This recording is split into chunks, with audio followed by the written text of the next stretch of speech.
na vida, meu Miro. Esse Romero. Próxima etapa, próximo time, próximo desafio. Sempre me guiei pelo presente em minha estrada no futebol, por olhar para o futuro e tocar em frente. O esporte me ensinou a pensar assim.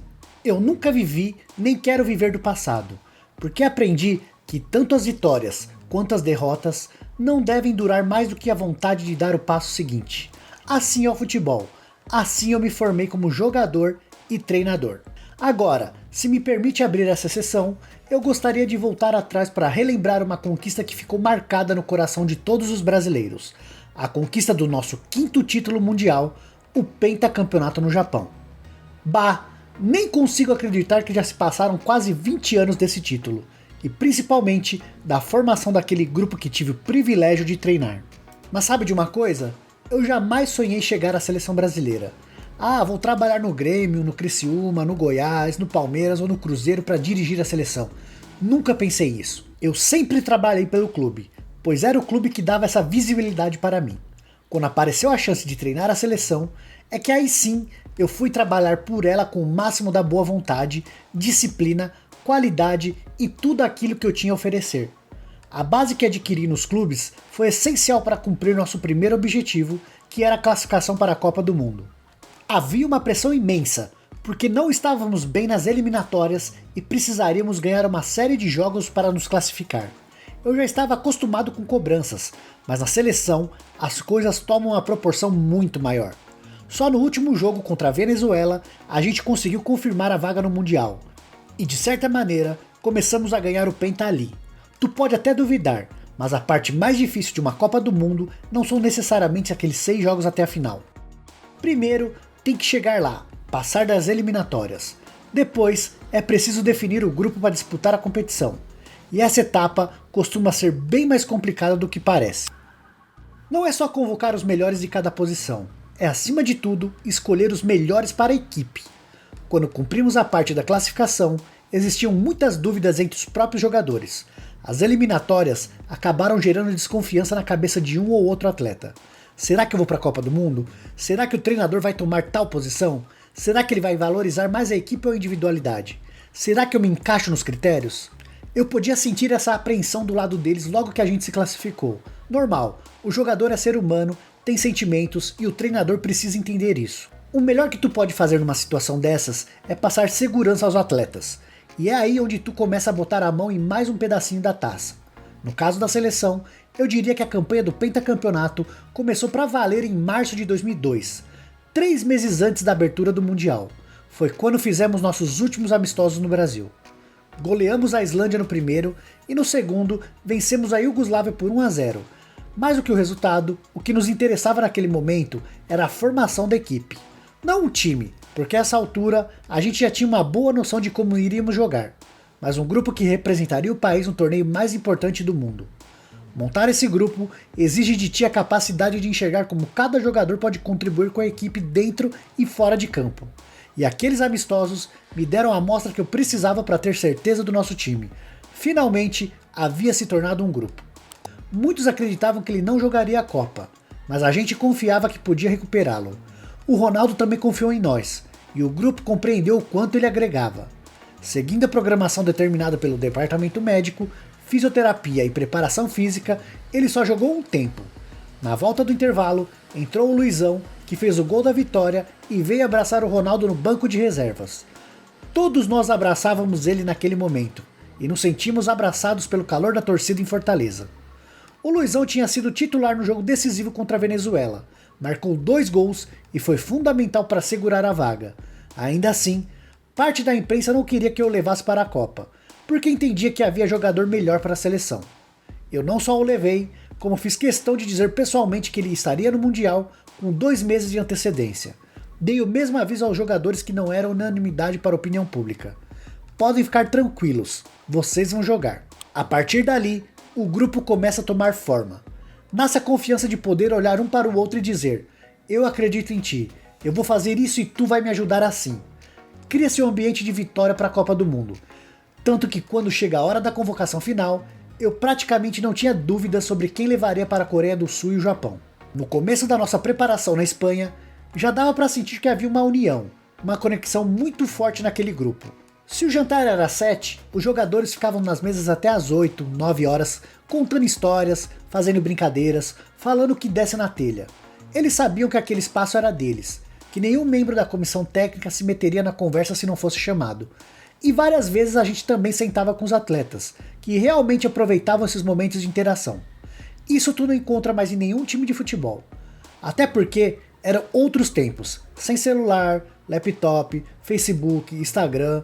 Hoje em dia, cada um se comunica com o mundo à sua maneira, e existe cada vez menos espaço para convivência em grupo. Em 2002, nós tínhamos muito mais do que convivência. O sentimento era de amizade, parceria e, sobretudo, de muita confiança. Algumas pessoas ainda pensam que eu criei a família Scolari, mas esse termo surgiu da imprensa, que presenciou o comprometimento daqueles jogadores em servir a seleção. De fato, o que havia ali era um ambiente familiar, construído desde o nosso primeiro encontro em Barcelona. Sobre a parte da confiança, preciso fazer uma observação. Quem via de longe até podia imaginar que os jogadores tinham de seguir cartilha ou código de conduta, mas a verdade é que nunca existiu um livro de regras na seleção. A única exigência era o cumprimento dos horários combinados. Fora isso, cada um tinha liberdade de ir e vir na concentração. Todos assimilaram muito bem a nossa proposta, tanto que não tivemos nenhum problema disciplinar. E esse entendimento se refletia nos treinos, com todo mundo disposto a colaborar da melhor forma que pudesse. Foi também na Espanha que aprimoramos e consolidamos nosso esquema de 3 zagueiros para a Copa. Nós reunimos jogadores com características para jogar em mais de uma posição, incluindo zagueiros que poderiam atuar como volantes e vice-versa. Polga, Edmilson, Roque Júnior, Gilberto Silva. Por outro lado, também tínhamos Cafu e Roberto Carlos, laterais que avançavam bastante no apoio. Muita gente pensa que jogar com 3 zagueiros é uma formação defensiva, mas pelo contrário é altamente ofensiva, porque libera 2 jogadores pelos lados. Por isso, muitas equipes do Brasil e do mundo inteiro jogam dessa forma atualmente. Nossa ideia era aproveitar o melhor de cada atleta em nome da equipe. E como eles recuperaram logo a confiança que tinha sido abalada durante as eliminatórias, eu estava convicto, apesar das críticas ao trabalho, de que faríamos um grande campeonato. Uma convicção que aumentou ainda mais com a segurança que nosso time demonstrou na fase de grupos e especialmente depois do jogo contra a Inglaterra nas quartas de final. Após a expulsão do Ronaldinho, a gente continuou jogando bem, com inteligência e organização. Fomos melhores que nosso adversário mesmo com um homem a menos. Nessas horas, a entrega dos jogadores faz toda a diferença. Rivaldo, que era um dos artilheiros do time, por exemplo, foi taticamente impecável. Ele recompôs o meio-campo, disputava os tiros de meta pelo alto e ganhava. Ninguém naquele grupo tinha a vaidade de ser a estrela, de brilhar sozinho, algo que ficou muito evidente na final contra a Alemanha. Antes do jogo, em conversas reservadas com os jogadores, eu escutei uma coisa parecida de praticamente todos eles.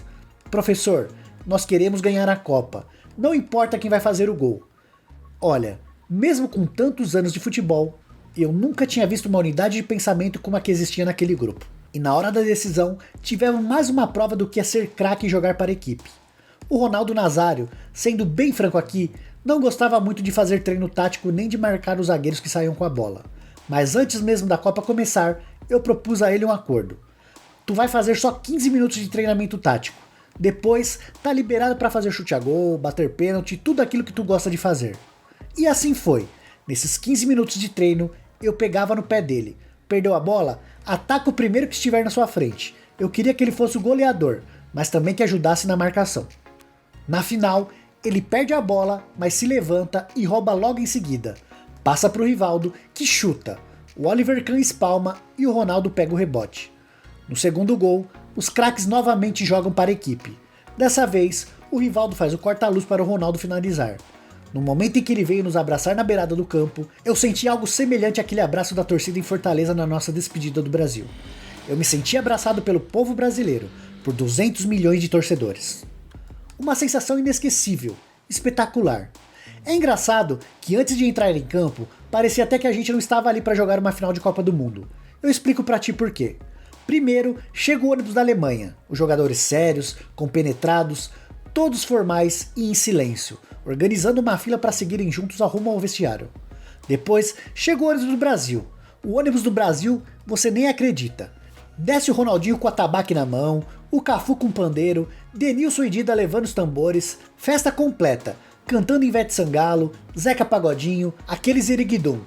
Faltam poucas horas pro jogo começar e os nossos jogadores estão fazendo um pagode na porta do estádio. Os alemães olhando aquilo sem entender nada, incrédulos. Um treinador nessa situação poderia ficar preocupado pensando, os caras vão jogar uma final batucando desse jeito? Mas eu não, eu estava despreocupado, pela confiança que existia no nosso ambiente.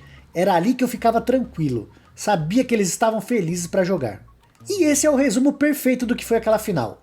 Jogamos um futebol alegre e irreverente, de acordo com a tradição brasileira, mas com a disciplina tática alemã. Um equilíbrio que só foi alcançado porque os jogadores compreenderam que se um ajudasse o outro, se jogássemos como uma verdadeira família, ninguém poderia nos vencer. Porém, eu não queria escrever isso apenas para lembrar que nós vencemos ou que nós somos vencedores. Eu nunca me senti especial por ter ganho uma Copa. Não, eu me sinto parte do grupo que ganhou. É maravilhoso. Poucos no mundo conseguem isso. Muito poucos. Mas eu me sinto só mais um que contribuiu para a vitória. É uma lembrança que eu vou guardar para sempre. Uma lembrança que passa também. Como eu disse no começo, o esporte nos ensina a tocar em frente. Deixo a vida me levar, sem ter a pretensão de carregar os méritos das conquistas que participei. Ninguém ganha nada sozinho. E se ganhamos 20 anos atrás, é porque havia um grupo que entendeu o significado de jogar em equipe, de vencer em equipe. Eu queria escrever isso para lembrar por que e como nós vencemos. Não gosto de dizer que eu sou pentacampeão do mundo. Nós somos pentacampeões do mundo. O Brasil é pentacampeão do mundo. Somos os únicos.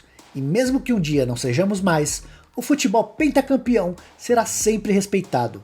Que venham os próximos desafios.